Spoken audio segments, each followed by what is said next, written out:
L'Ouganda affirme que ses relations avec la RDC sont au beau fixe. Le chargé d'affaires de Kampala à Kinshasa l'a dit après sa rencontre avec la vice-ministre congolaise des Affaires étrangères. Et puis, comment mettre fin à l'incivisme routier à Kinshasa? Le commissaire divisionnaire adjoint de la police Siatel, Blaise Kilimbalimba, organise plusieurs descentes avec ses équipes sur les grandes artères de la capitale. C'est l'heure de vous informer, mesdames et messieurs. Bienvenue à cette session d'information. La vice-ministre, ministre des Affaires étrangères, Coopération internationale et francophonie, Gracia Yamba Kazadi, a reçu dans son bureau de travail le chargé d'affaires de l'Ouganda en RDC, Matata Touaha. Au centre de leur discussion, l'état de relations bilatérales entre la RDC et l'Ouganda après la publication du rapport des experts de l'ONU qui met en lumière l'appui de Kampala au M23. Matata Touaha a rassuré à la vice-ministre congolaise des Affaires étrangères que les relations entre la RDC et son pays sont au beau fixe. Patience Lokeki et Stani Samba.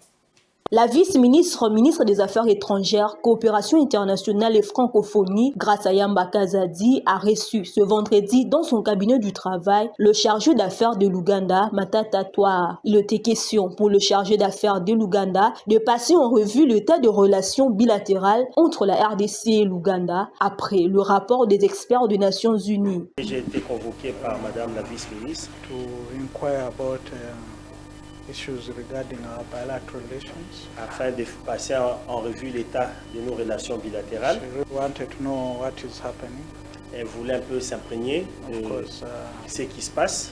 I assured her après les derniers développements et je l'ai assuré our bilateral relations are cordial. Que nos relations bilatérales sont cordiales. Of course, as countries, bien entendu, en tant que pays, if there are any matters, si jamais il y a une question we can sit, ou un problème, nous pouvons toujours nous mettre ensemble et en discuter et puis les résoudre. Et concernant les rapports des experts des Nations Unies, le chargé d'affaires de l'Ouganda a dénoncé ce qu'il qualifie de manœuvre maladroite des Nations Unies, susceptible de refroidir le lien diplomatique au beau fixe entre Kampala et Kinshasa. Le rapport du groupe d'experts de l'ONU a été rendu public. I think on the 8th of this month. Je pense le 8 de ce mois. We are waiting for the official communication. Nous attendons la communication officielle from the UN office. Des bureaux des Nations Unies. You all know what UN does. Vous savez tout ce que l'ONU fait. Instead of first giving the concerned countries the report. Avant, au lieu de remettre d'abord ce rapport aux pays cités, so that they can respond to those accusations. De manière à ce qu'ils puissent réagir à ces accusations. They just leak out some issues so that on observe souvent ils font fuiter ces rapports pour de manière à intoxiquer les rapports entre États. Which I think is very unnecessary. C'est que j'estime être contre-productif. As a Ugandan representative, en tant qu'émissaire ougandais, I will still insist. Je tiens à insister, souligner que l'ONU a ils ont le devoir de nous transmettre officiellement de manière à ce que nous puissions répondre au contenu de ce rapport. Il faut dire que cette rencontre est intervenue après que la RDC ait demandé des explications à son voisin l'Ouganda à la suite de la publication d'un rapport par des experts des Nations Unies indexant Kampala comme soutien de M23. Et puis, avec ses nombreux cours d'eau, la RDC possède un potentiel énergétique capable de booster son développement et celui du continent. Le potentiel hydroélectrique du pays est estimé à plus de 100 000 MW, soit 13% du potentiel mondial. Hier, pays exportateur, aujourd'hui, la RDC importe de l'électricité dans la région. La vérité éveille et ramène la conscience en action. La RDC a commis des fautes de planification stratégique. Le ministre de l'Énergie, Teddy Famba, l'a mise en évidence. C'était au cours du briefing presse co-animé ce jeudi avec son collègue, ministre de la Communication et porte-parole du gouvernement, Patrick Mouyaya. Suivez. L'histoire de la production d'électricité de la RDC s'est arrêtée en 1982. Le temps s'est arrêté. Avec Inga 2, il n'y a plus eu de projet. Mais ce qui était intéressant, c'est qu'à l'époque, cette production d'électricité suffisait aux besoins. La GECAMIN, au sommet de sa gloire, pouvait consommer 500 MW et les restes qui étaient renvoyés via la ligne Ingashaba pouvaient être exportés vers les pays étrangers. On arrive en 1997, il y a eu la libéralisation du secteur minier. Et ce boom-là a renversé la tendance. Ce qui a fait que la consommation et le besoin en électricité s'est accru, mais on s'est rendu compte qu'on n'a pas libéralisé le secteur d'électricité au même moment que le secteur minier. On a été très vite rattrapé par le temps et en 2014, on a vite libéralisé le secteur qui malheureusement aujourd'hui boite encore un tout petit peu. C'est pour vous dire qu'aujourd'hui, nous n'exportons rien. Et pourtant, nous importons. La Zambie d'hier, qui recevait l'électricité de chez nous, nous recevons 250 MW. Je l'ai dit ici, peut-être vous n'avez pas tiré attention. La Zambie injecte 250 MW en RDC qui appuie le secteur minier. Et la génération de la richesse de ces 250 MW génère 8 milliards sous notre PIB. Ça veut dire que si nous n'avons pas ça, l'économie va tousser. C'est-à-dire nous devons très vite faire pour avoir de la production interne pour répondre à ce monopole-là. Nous sommes un pays à vocation d'exportation. Mais aujourd'hui, nous n'exportons rien et nous sommes plutôt aujourd'hui recherchés de partout, si je peux dire. Parce qu'aujourd'hui, la Zambie injecte 250 MW. Le poste de Bouandanda qui sera lancé au niveau de Goma va permettre avec la ligne NELSAP, en contact avec le Kenya et l'Éthiopie, on recevra très bientôt environ 50 à 100 MW qui viendra de l'Éthiopie jusqu'ici. L'Angola, avec la boucle de l'amitié, va faire injecter de la puissance ici. De Brazzaville, par moment, nous récupérons 25 MW.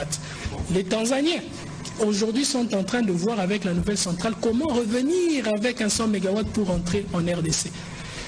Même la Centrafrique aujourd'hui nous donne un peu 2 MW avec Zongo, Boali Zongo. Ça veut dire aujourd'hui tout le monde amène son énergie en RDC. On n'exporte plus rien. Et ça, c'est pour cela qu'il faut, ça doit faire cet éveil de conscience. Ça doit nous pousser à ce que nous prenions vraiment nos responsabilités pour que nous puissions investir sensiblement dans ce secteur.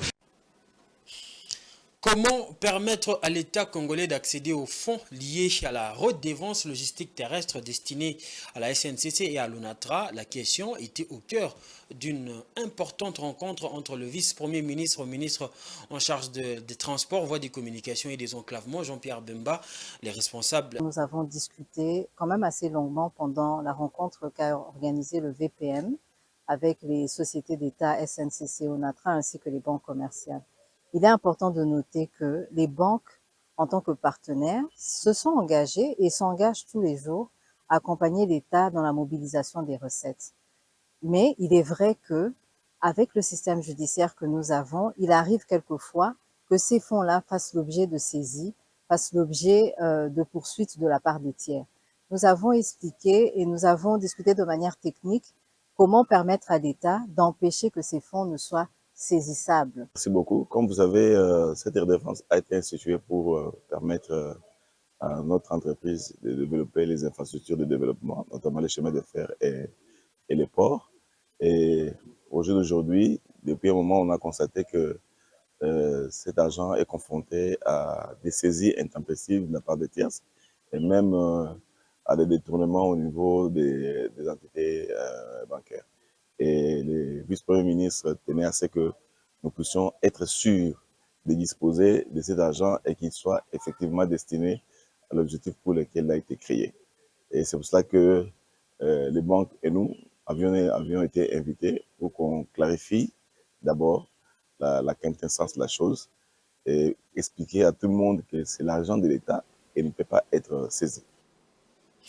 Autre chose dans ce journal, en vue de mettre fin à l'incivisme routier et faire respecter les codes de la route à tous les usagers, le commissaire divisionnaire adjoint de la police nationale congolaise, ville de Kinshasa, a effectué en compagnie de ses équipes une tournée d'inspection sur certaines grandes artères de la ville. Dans sa suite, Don Momat qui nous propose ce reportage.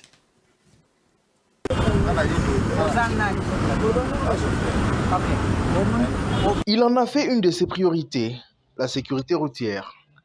Pour une énième fois, le commissaire divisionnaire adjoint de la police nationale congolaise, Blaise Kilimbalimba, est descendu avec ses hommes sur le terrain pour, a-t-il dit, s'enquérir des comportements des usagers de la route. Là, nous sommes dans une tournée d'inspection.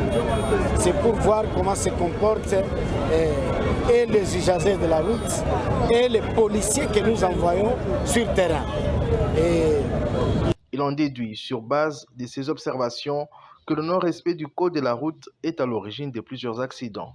Suite au désordre routier, au comportement incivique, il y avait des embouteillages. Il invite par conséquent toute personne qui emprunte la voie publique, des autorités politico-administratives comprises, au respect du code de la route. Nul n'étant au-dessus de la loi, nous allons nous en servir utilement pour mettre hors d'état de nuire tout homme qui se comportera comme incivique. Quand vous respectez les codes de la route, vous n'avez pas les embouteillages. Un vœu partagé également par les Quinois. Azala ministre à deuxième bande, Bakangaye. Azala ministre à la peuple na lokuta, Bokanga. De l'ordre pour réguler la circulation de la population. Nous en souffrons et il y a des accidents ici à cause de ce genre de choses. Puisque nous sommes attentifs, les petits peuples attentifs aux véhicules qui viennent, qui respectent l'essence. Et soudain, on voit ceux qui prennent l'essence contraire, des accidents, il y a des morts.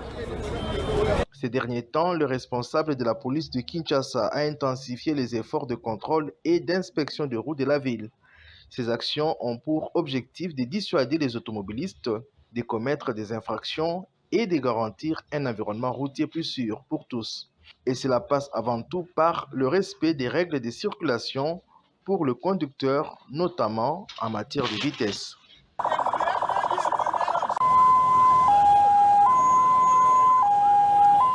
D'une province à l'autre, la stabilisation de la situation sécuritaire à Bunia et ses environs, l'élan de développement impulsé par l'administration militaire de l'Ituri ouvre la voie à une vague d'innovation dans cette région du pays. Désormais, les transports en commun sillonnent les rues de Bunia, une nouveauté qui réjouit les habitants de l'Ituri en cette période de l'état de siège. Un reportage de la presse militaire.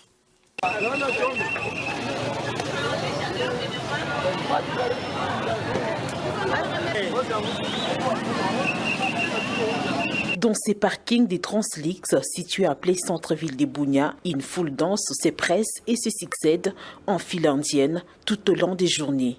Le bus, la facilité, c'est 1000 francs. À l'instar de Matoumaïni qui débourse 1000 francs congolais pour traverser l'autre côté de la ville, de milliers d'habitants découvrent avec joie les avantages du transport en commun, une nouveauté à Bunia. D'après les Buniatropes, cette innovation majeure est le fruit des efforts déployés par l'administration militaire pour développer cette ville. Nous faisons aller-retour avec 2000 francs seulement pour arriver en ville. Pour nous les commerçants, c'est plus avantageux et rapide, car parfois les taxis motos coûtent trop cher. Nous félicitons le gouverneur Luboya pour l'élan de développement en ville. Il faut que tout le monde soutienne ses œuvres. Aussi, bannissons l'esprit de description. Nous devons construire notre ville. Je préfère les taxis-bis. Comme les transports est moins cher, ça nous facilite pour avoir des bénéfices sur notre commerce. Le prix du taxi-moto est très élevé, contrairement à celui des taxis-bis. Pour sa part, le maire de la ville, le commissaire supérieur principal, Mbouiko Labosco, salue chaleureusement cette initiative des opérateurs économiques. Le maire de la ville a embrassé ça à bras ouverts, cette initiative-là.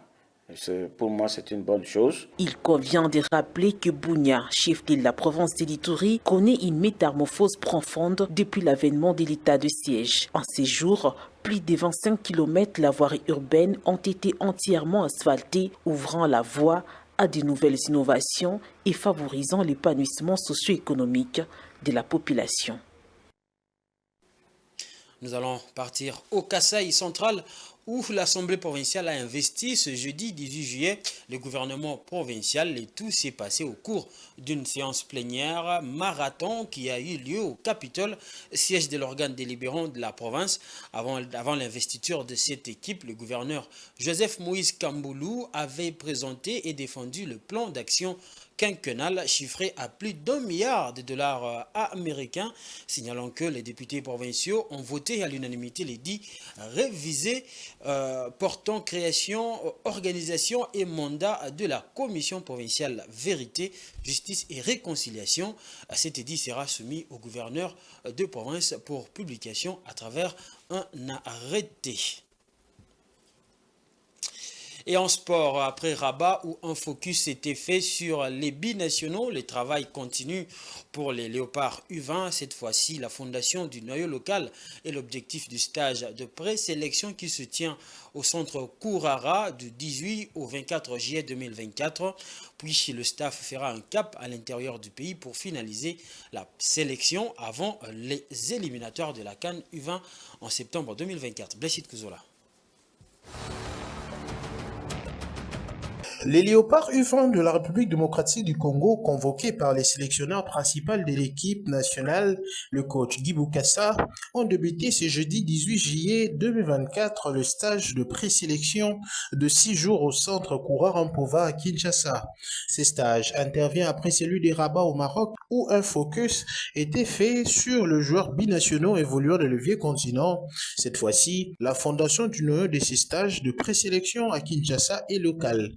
Signalons qu'après ces stages de présélection à Kinshasa, le staff technique fera un cap à l'intérieur du pays pour finaliser la sélection avant le début des éliminatoires de la prochaine Coupe d'Afrique des Nations CAN U20 en septembre 2024. Dans les tableaux, les 34 joueurs présélectionnés, parmi lesquels se trouve Ibrahim Matobo Firvotan, ailier du FC Les Aigles du Congo, qui a fait forte impression au play-off de la Linafoot Ligue 1 2023-2024. Vous suivez la grande édition du journal sur Géopolis Télévision. On va faire place maintenant à la page internationale.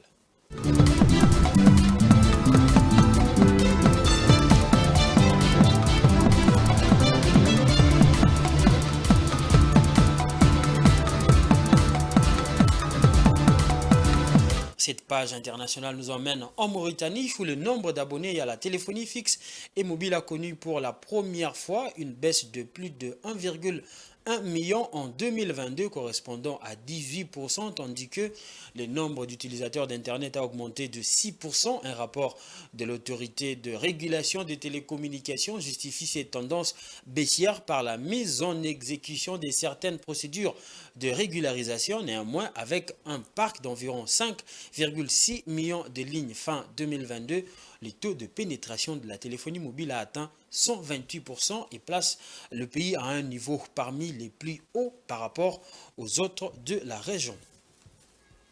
D'après les dernières statistiques de l'autorité de régulation, la Mauritanie compte 6,57 millions d'abonnés à la téléphonie mobile. En 2022, le pays fait face à son premier recul de taux des abonnés au téléphone contre l'augmentation de celui des utilisateurs d'Internet. Il s'agit respectivement d'une baisse de plus de 1,1 million d'abonnés téléphoniques correspondant à 18% et d'une hausse de 6% des utilisateurs du net. Pour cause, une procédure d'enregistrement des abonnements sur les numéros nationaux des personnes physiques et morales et la suspension des non-enregistrés. La situation est tout à fait claire, tous les pays du monde le font. Vous savez, de tenir un numéro voudrait dire que vous avez une nouvelle identité et donc tous les gestes que vous posez sous cette identité doivent être responsables. Tout le monde sait très bien que en matière de cybersécurité, il est important de savoir qui est qui. Et donc ce que aujourd'hui la Mauritanie est en train de faire est fait depuis très longtemps dans tous les pays occidentaux et dans beaucoup de pays africains. Il est important à un moment donné, pour ceux qui ne l'ont pas fait au début, de savoir identifier qui est qui.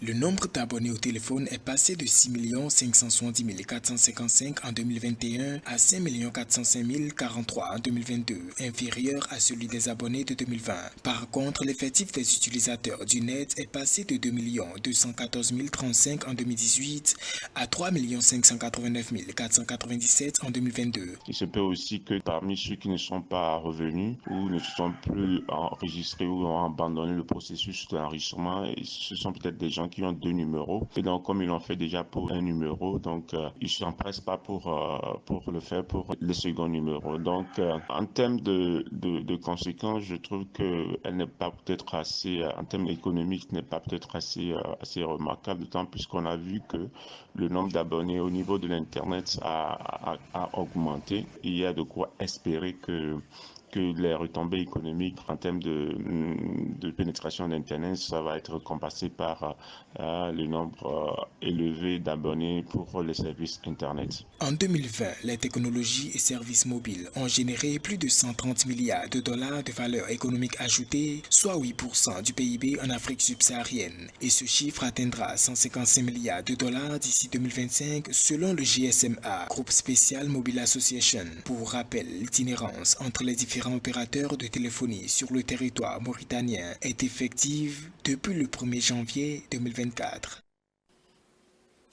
Et puis en Afrique, le riz est la troisième céréale la plus consommée après le maïs et le blé, le continent qui est aussi la deuxième région importatrice de la denrée.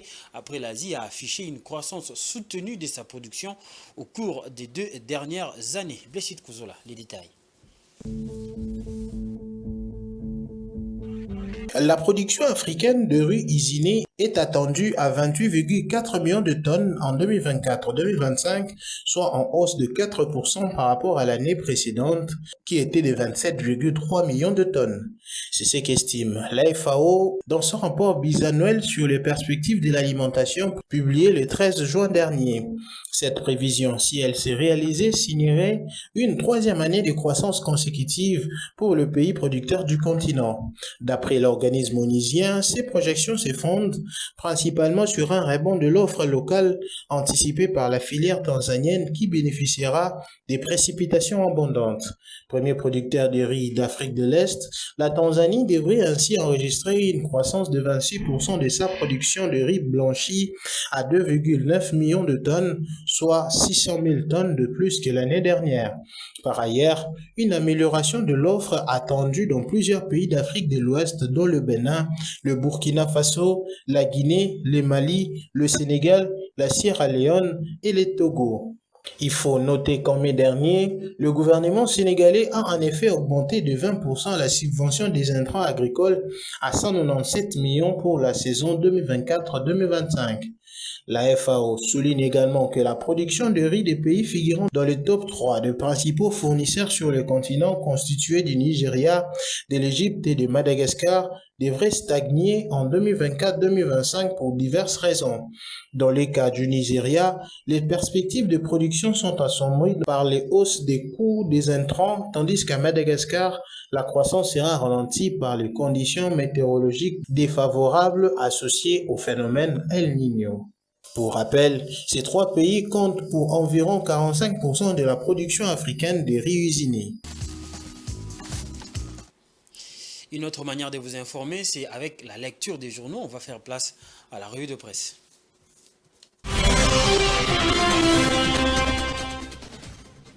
Bonsoir. Ouvrons cette revue avec Econews. Le tri hebdomadaire a mis à la une un sujet brûlant actuellement au sein de l'UDPS. Dans un titre explicite, le journal écrit « Augustin Kabouya et l'UDPS, l'ultime bataille ». Dans un climat de tension interne au sein de l'Union pour la démocratie et le progrès social, Augustin Kabouya, jusque-là secrétaire général du parti, se retrouve au cœur d'une vive contestation menée par un groupe de frondeurs déterminés à le voir quitter son poste.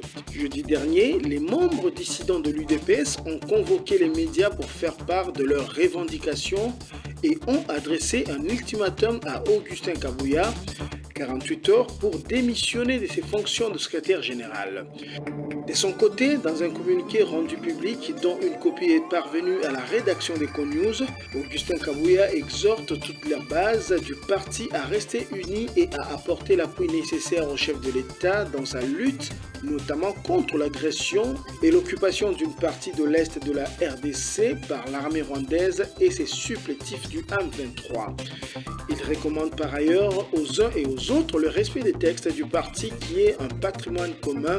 Il appelle également à la vigilance de tous les combattants et combattantes car l'ennemi compte déstabiliser le parti et par ricochet le régime.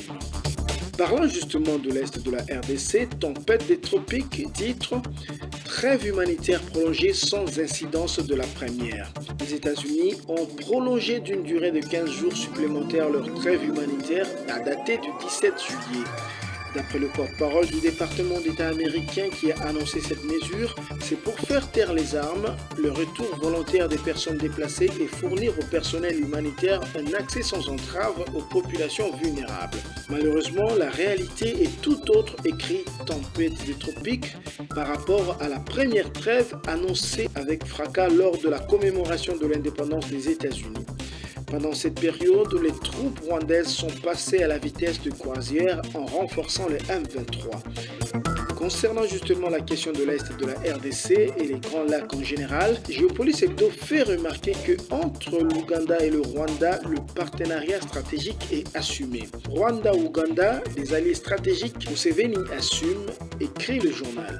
Au moment où les autorités congolaises disent attendre des clarifications de la part de l'Ouganda pour tirer au clair le rôle que Kampala jouerait aux côtés des rebelles du M23 et de l'armée rwandaise dans la guerre intercongolaise, voilà que quelques phrases du président Yoweri Museveni qui semblent venir tirer chacun de l'équivoque. Le président ougandais a, à l'occasion de la réélection de son homologue rwandais Paul Kagame, écrit un message de félicitations à son voisin rwandais, soulignant que l'Ouganda considère le Rwanda comme un allié stratégique avec une vision commune de la paix et de la prospérité. Les dires du président Museveni n'ont a priori rien à voir avec la RDC, mais peuvent traduire le penchant de Kampala à l'égard de Kigali et toute la complaisance dont Kaguta Museveni fait preuve dans le dossier du soutien rwandais au M23, alors que l'Ouganda aurait dû être l'arbitre pour siffler la fin de pratiques criminelles dans la région. Au revoir.